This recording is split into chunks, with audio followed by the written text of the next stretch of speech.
All right, let's take this half-life situation and put it into a practical application. And so we have a situation where uranium decays into lead. It does so by decaying with a bunch of alpha decay. So uranium 238 decays to lead 206, and we've lost an atomic mass of 32, so we can assume that there are roughly eight alpha decays, 8 helium nuclei. That gets us 32. And don't worry about the atomic mass, because there's also an unknown amount of beta decay going on as well. Losing electrons and stuff. So here's where I found that. Here's our alpha decays, 8 alpha decays, and 6 beta decays. And obviously, we're not really going to worry about that so much. What we are concerned with is we've got a half-life of 4.5 times 10 to the 9th years. How are we going to use this to determine the age of the rock?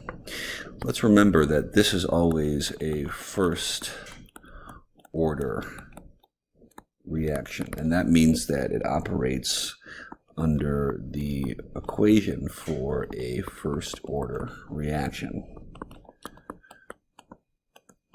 And we'll treat the original concentration of uranium here as our concentration at time 0, and we'll treat it here as our concentration at the time we're trying to determine.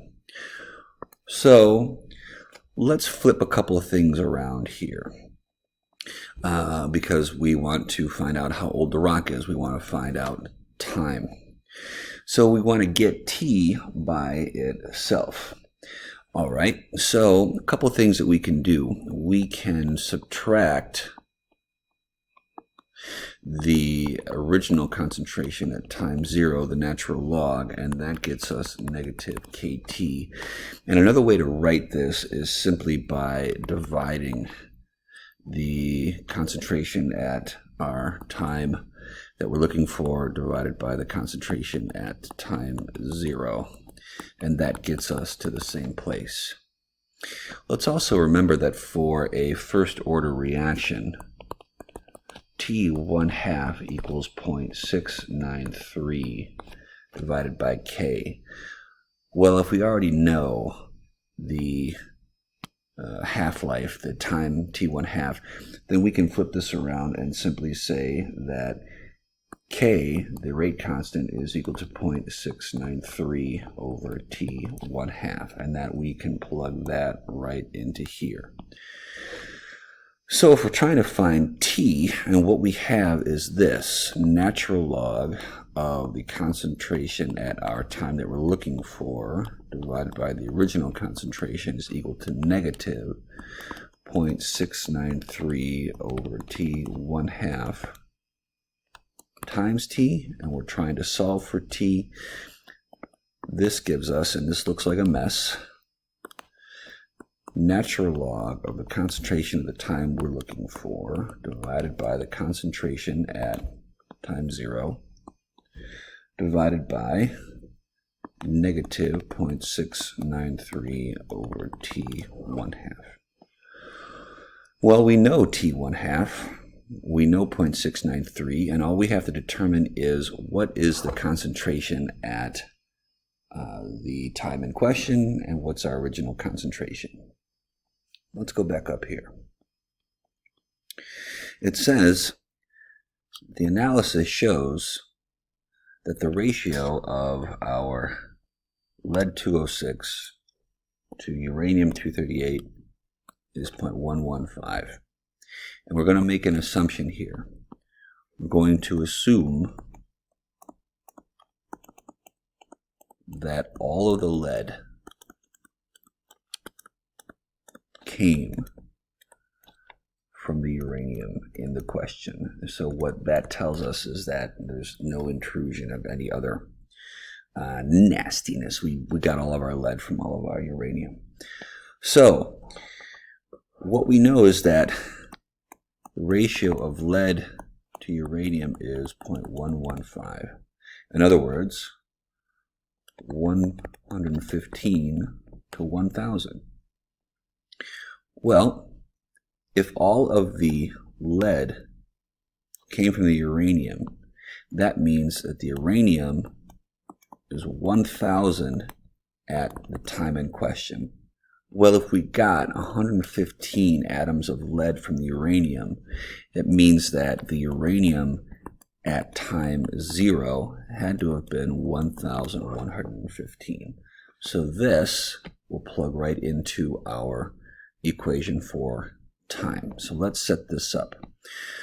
What we're going to do is we're going to say time is equal to natural log of the concentration at our time in question, which is going to be 1,000, over the concentration at time 0. We're going to call that 1,115, if my computer will allow me to erase.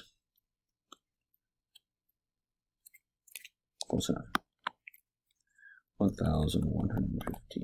Okay. We're going to divide this by negative 0.693 over T1/2, which is 4.5 times 10 to the 9th. This is kind of a big mess. So let's bust this out on our calculator. I'll open up my fancy one, and let's see if we can do this all in one big shot.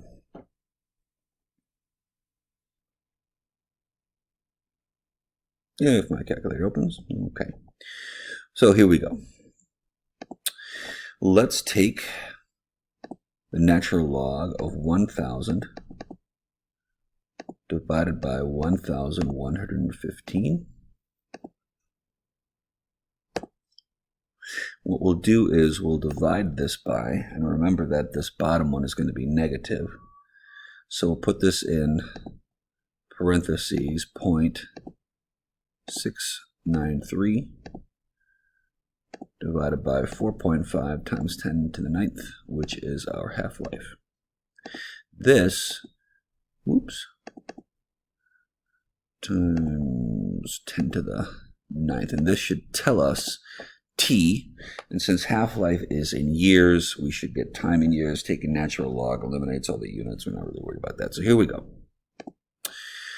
That's a long time. That's a 7 times 10 to the 8th. Let's call that 7.1 times 10 to the 8th years. Otherwise known as 700 million years. It's a long time. So the trick to one of these is finding the ratio at our time in question. All right. So I'm going to ask you to try a couple of these and see how it goes.